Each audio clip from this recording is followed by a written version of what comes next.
आज हम बात करेंगे त्रिभुज के बारे में। त्रिभुज क्या है और त्रिभुज कितना प्रकार का होता है। चलिए वीडियो को शुरू करते हैं।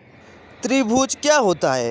एक त्रिभुज 3 भुजाओं और 3 कोणों से बनी आकृति होती है। इसके तीनों कोणों का योग सदैव 180 होता है।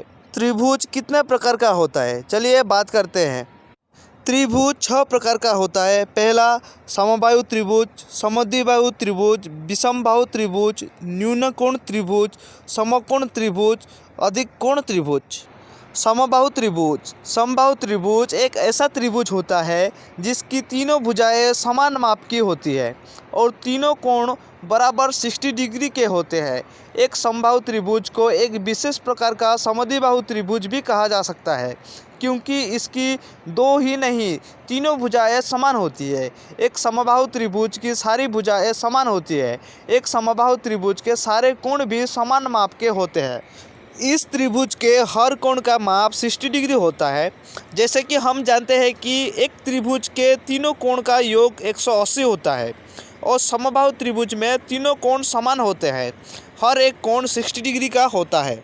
समद्विबाहु त्रिभुज ऐसा त्रिभुज जिसकी 2 भुजाएं और 2 कोण बराबर होते हैं वो त्रिभुज समद्विबाहु त्रिभुज कहलाता है। जैसे कि हम समझ सकते हैं कि इस त्रिभुज में 2 भुजाएं समान होती है जिससे ये अपने सामने वाले कोण का माप भी समान कर देती है। एक समद्विबाहु त्रिभुज की समान भुजाओं के सामने वाले कोणों का माप भी समान होता है। विषमबाहु त्रिभुज ऐसा त्रिभुज जिसकी सारी भुजाएं असमान होती है वो त्रिभुज विषमबाहु त्रिभुज कहलाता है। इस त्रिभुज के अंदर के तीनों कोण अलग माप के होते हैं, अर्थात कोई भी कोण समान नहीं होता है। न्यूनकोण त्रिभुज ऐसा त्रिभुज जिसके प्रत्येक कोण न्यूनकोण अर्थात 0 से 90 डिग्री के बीच में होता है। ऐसा त्रिभुज न्यूनकोण त्रिभुज कहलाता है। समकोण त्रिभुज जैसे कि इस त्रिभुज के नाम से ही प्रतीत हो रहा है कि इस त्रिभुज का एक कोण समकोण होता है और बचे हुए 2 कोण न्यूनकोण होते हैं। जैसे कि हम जानते हैं समकोण का अर्थ 90 अंश का कोण होता है। ऐसे त्रिभुज को समकोण त्रिभुज कहलाता है।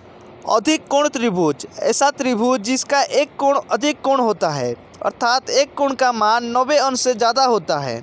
इस प्रकार का त्रिभुज को अधिक कोण त्रिभुज कहते हैं। अगर आपको वीडियो अच्छा लगा है तो लाइक कीजिए, शेयर कीजिए और सब्सक्राइब करना मत भूलिए। तब तक के लिए आप सभी को मेरे तरफ से जय हिंद।